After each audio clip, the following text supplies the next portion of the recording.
کیا تم خیال کرتے ہو کہ غار اور لوح والے ہماری نشانیوں میں سے عجیب تھے؟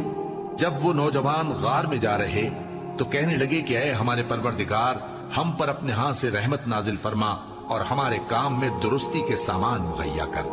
تو ہم نے غار میں کئی سال تک ان کے کانوں پر نیند کا پردہ ڈالے رکھا، یعنی ان کو سلائے رکھا۔ پھر ان کو جگا اٹھایا تاکہ معلوم کریں کہ جتنی مدت وہ غار میں رہے دونوں جماعتوں میں سے اس کی مقدار کس کو خوب یاد ہے۔ ہم ان کے حالات تم سے صحیح صحیح بیان کرتے ہیں۔ وہ کئی نوجوان تھے جو اپنے پروردگار پر ایمان لائے تھے، اور ہم نے ان کو اور زیادہ ہدایت دی تھی، اور ان کے دلوں کو مربوط یعنی مضبوط کر دیا۔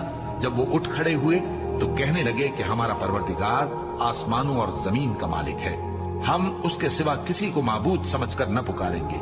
اگر ایسا کیا تو اس وقت ہم نے بے عقلی کی بات کی۔ ان ہماری قوم کے لوگوں نے اس کے سوا اور معبود بنا رکھے ہیں، بھلا یہ ان کے معبود ہونے پر کوئی کھلی دلیل کیوں نہیں لاتے؟ تو اس سے زیادہ کون ظالم ہے جو اللہ پر جھوٹ باندھے؟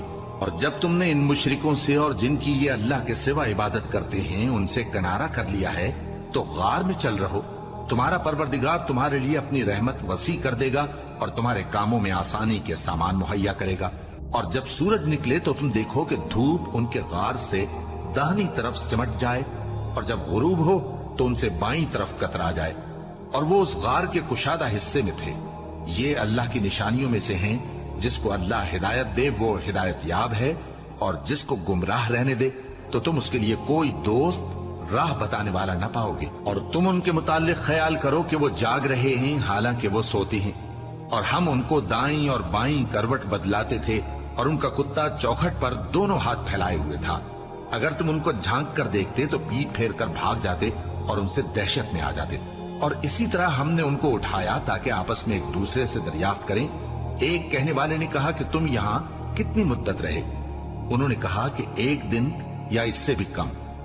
انہوں نے کہا کہ جتنی مدت تم رہے ہو تمہارا پروردگار ہی اس کو خوب جانتا ہے، تو اپنے میں سے کسی کو یہ روپیہ دے کر شہر بھیجو، وہ دیکھے کہ نفیس کھانا کون سا ہے تو اس میں سے کھانا لے آئے، اور احتیاط سے آئے جائے اور تمہارا حال کسی کو نہ بتائے۔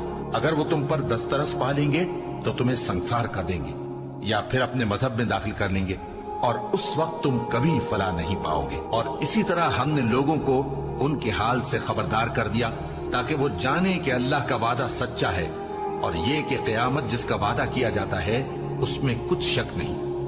اس وقت لوگ ان کے بارے میں باہم جھگڑنے لگے اور کہنے لگے کہ ان کے غار پر عمارت بنا دو، ان کا پروردگار ان کے حال سے خوب واقف ہے۔